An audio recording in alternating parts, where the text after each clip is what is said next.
Hujambo mara tena. Kwa hivyo iwapo ndio wajiunge nasi, karibu tena zaidi kwenye himizo letu hii leo. Ningependa tuendeleze pale tuliachia hapo jana. Nakumbuka basi huyu hapa ni VMM ukipenda Victor Mado Mandala. Na hapo jana kwa wale ambao walikuwa pamoja nasi, tukawa nasemezana kuhusiana na wakati wa kulalamika umefika mwisho. You know, many a times we complain a lot. Si vibaya, lakini basi wakati umefika tuchukue hatua. Bwana atupe idea, atupe njia ya kupitia, atupe breakthrough yake tu, ili tusiendelee kulalamika. Na napokupa breakthrough, usiendelee kulalamika. Unajua, nilikuwa nakumbuka kuna watu kutoka nilikutana na jamaa fulani. Jamaa ukimwangalia ni jamaa ambaye ukimwona amefaulu. Ukimwona huyu mtu kwa macho kiwanadamu, unaona huyu, this guy has amemake it kwa sawa. Lakini unaenda unamuuliza, maana anafanya biashara, ako na supermarket pale, ako na bodaboda zake ameweka kwa biashara kadhaa. Naam, kwa hivyo nikawa namuuliza, ndugu yangu, biashara iko aje? Biashara iko aje?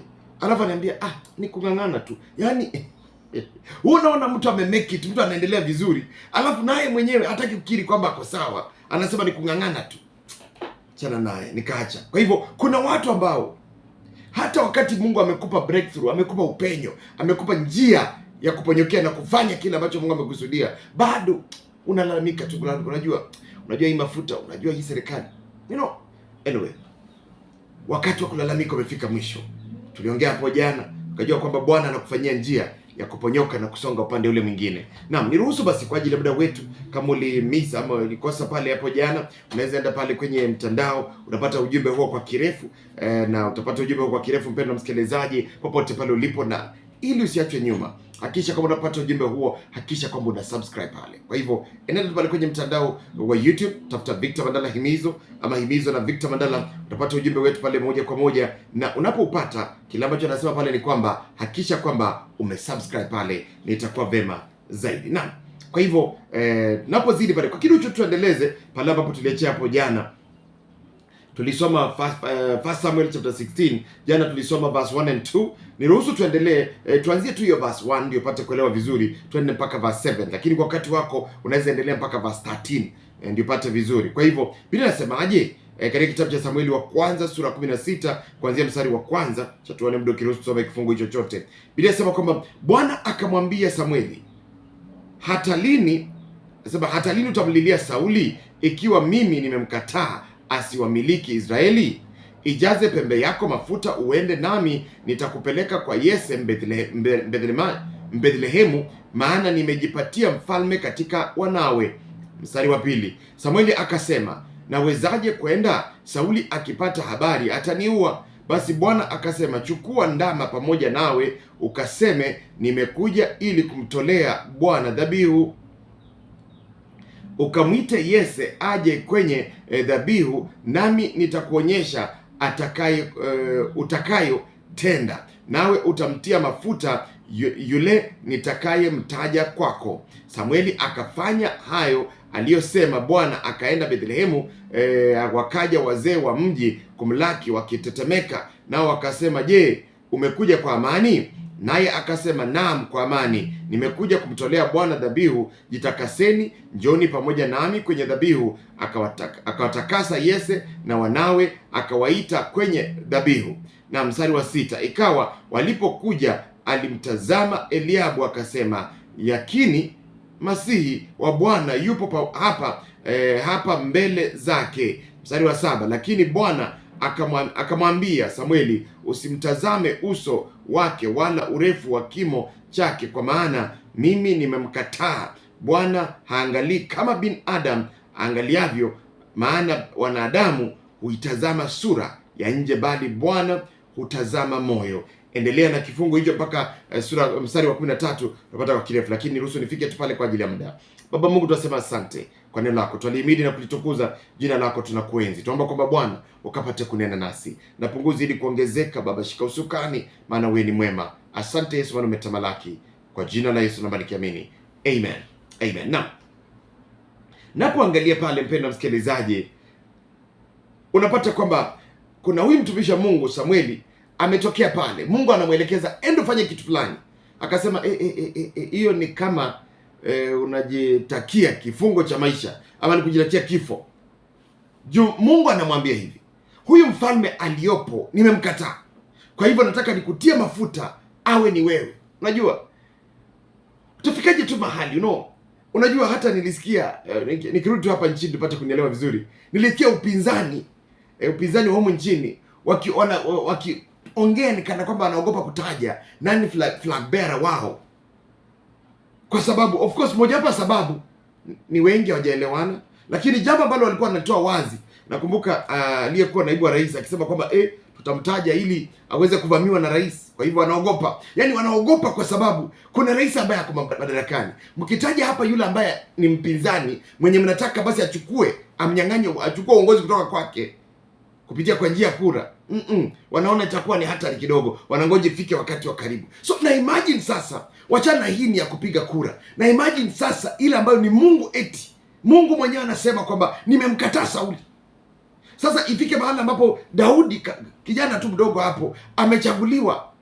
Sasa Sauli akiangalia anasema, yani huyu yataka kunitoa kwa uongozi? Hapana. Unajua nyakati hizo Sauli alikuwa Sauli ni something else. Kwa hivyo napoangalia pale Daudi akasema hiyo ni kama kujikatia death sentence. Staki. Mungu akamwambia nitakuelekeza, enda fanya hivi na hivi. Mungu akampa mbinu ya kuweza kutimiza yale ambayo ilikuwa atimize. Na nikawa nauliza, unajua sasa hivyo hata Samueli akiambiwa, hakuambiwa ni Daudi. Aliambiwa mtoto mmoja wa wana wa Yese. Na nikiangalia Yese alikuwa na wana wengi, si mtoto, si wawili, si watatu, wengi tu. Lakini ndio huyo imefika wakati ambapo anaenda kwa kwanza, wa pili. Nikajiuliza, mbona Mungu hangemwambia tu enda pale, kuna yule mtoto yule mdogo kabisa, ndiye aende tu kwa Yese amwambie yule mtoto wako mdogo yupo, ako wapi, muite. Lakini akaamua akaenda. Unajua Yesu anaangalia, naona kama basi Mungu anataka ku anoint, anaweza kuwa ni huyu ako na misuli, huyu ako na sura nzuri, huyu ni mrefu, huyu hapa, huyu ako na six pack, huyu anakuanga responsible, nikimwachia kazi ya nyumbani hapa. Mungu haangalia hayo. Ndipo sasa kaambiwa, na mwisho akasema kwani hakuna mwingine? Ni kama hata Yesu alikuwa amesahau, akaona ni kama huyo Mungu ni kama si hapa, si kwa hii nyumba. Lakini baadaye akakumbuka kuna mtoto mwingine, na wakasema huyo hatukai mpaka afike.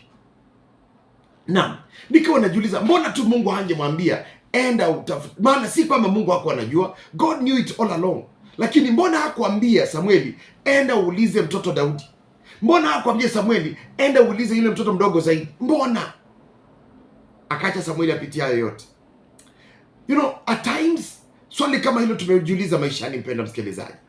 Unafika mahali unajiuliza, Mungu, mbona uliruhusu? Nimeokoka, nimekutumikia. Mimi labda ni kiongozi wa praise and worship. Mimi labda ni kiongozi wa wazee, wa vijana. Mimi labda ni kiongozi wa wasichana, wa ladies kanisani. Mimi ni kiongozi wa fellowship. Mimi ni kiongozi. Kuna majukumu umefanya kwa uaminifu. Mimi ni kiongozi wa intercessors. Mimi huomba. Lakini mbona Mungu karuhusu niingie kwenye uchumba wa mtu ambaye hanipendi? Mungu, mbona ukaruhusu? Yaani Mungu ameruhusu, badala tu akupe yule ambaye amekusudia, mbona ameruhusu ingie katika uhusiano na mtu ambaye atakuruka dakika ya mwisho?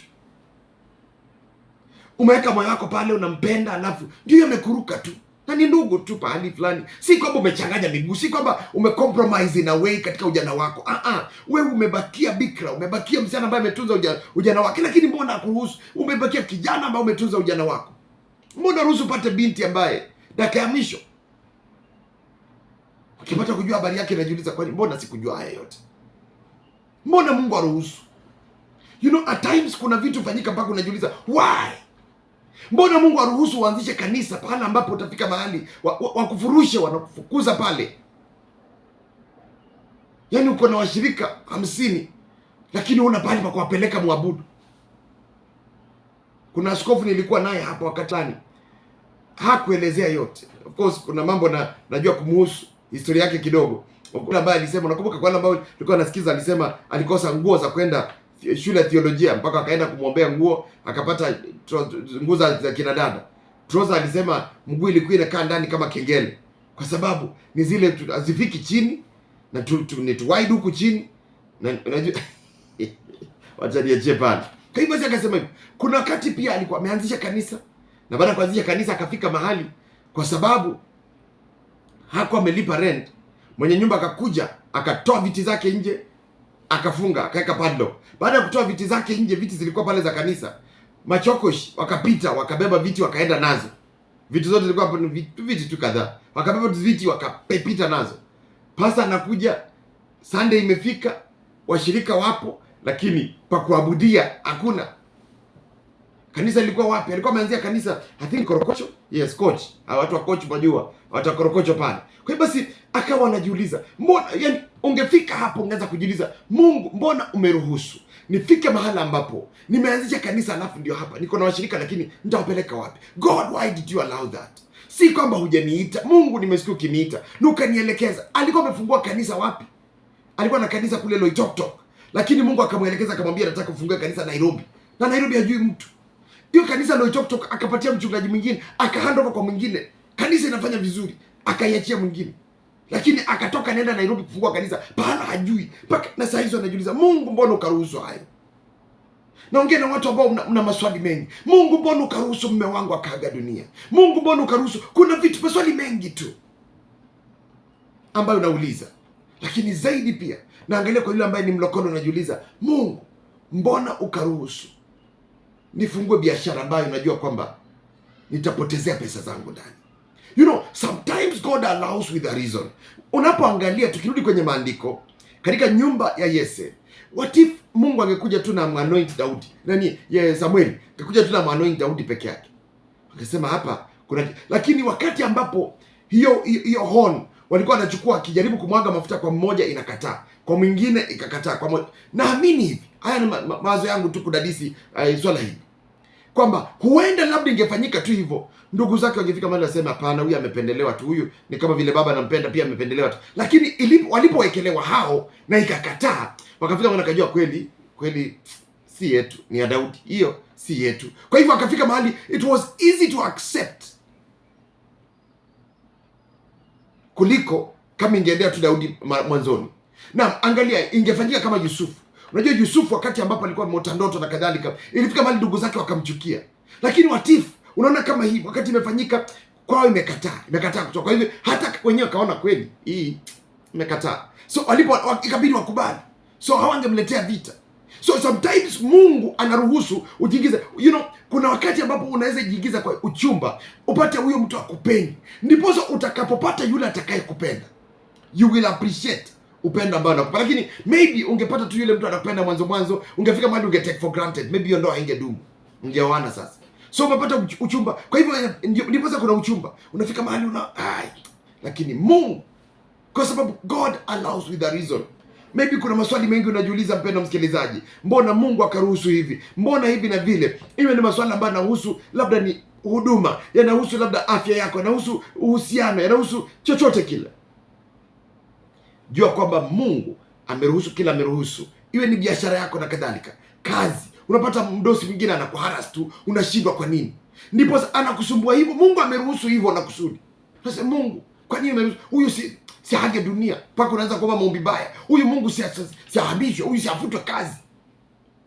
Anaweza kukuruhusu hivyo ukae chini ya mdosi ambaye si mzuri, kwa sababu anajua kwamba siku moja nawe utapewa hicho cheo. Utakapewa hicho cheo, je, utakitumia vipi? Utatreat aje wale ambao wako chini yako?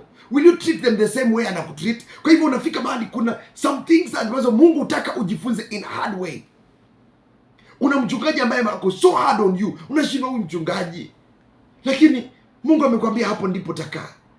Unashindwa na kusema. Kuna vitu anataka ujifunze ili utakapofika mahala pale usije ukafanya. You know, at times from our parents there are things we learn from them, how to do things and how not to do things. That's why God aliruhusu uzaliwe chini yao. Kwa hiyo basi popote pale ulipo, ndio maswali tunayo, lakini ni wakati pata kujua God allows whatever he allows with a reason.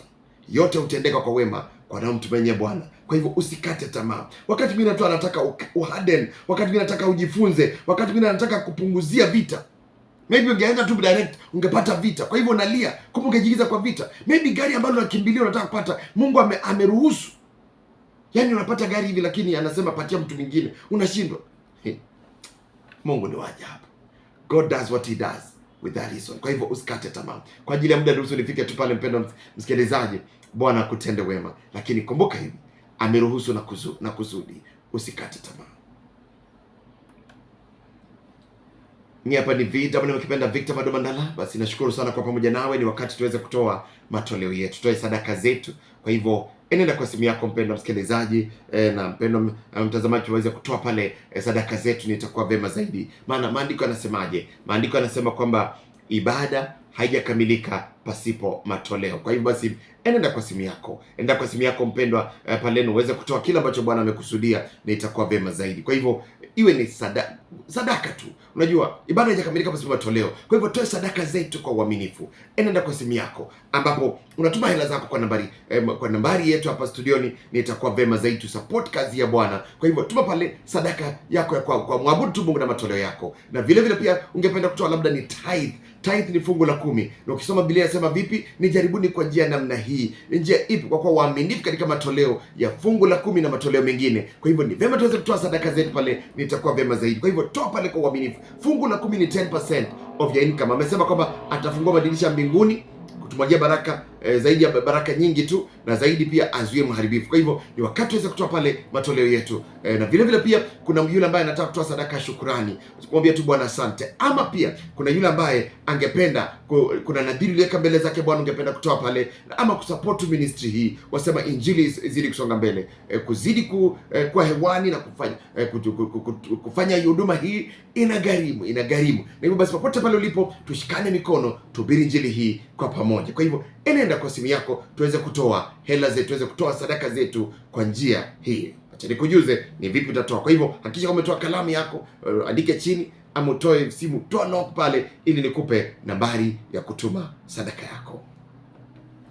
Nambari ni 0722 24 39 49. Tuma kwa M-Pesa namba ambayo ni 0722 24 39 49. Kile Bwana amekuwezesha, iwe ni tithe, sadaka, shukrani au support yako, tuma kwa 0722 24 39 49. Na kama una hitaji la maombi, swali, nambari ndio hiyo, unaweza nitumia pia SMS na kadhalika. Nambari ni hiyo moja tu, 0722 24 39 49. Na usiondoka hapa bila kusubscribe. Mimi hapa ni VMM, kipenda Victor Mandala. Subscribe and bye bye.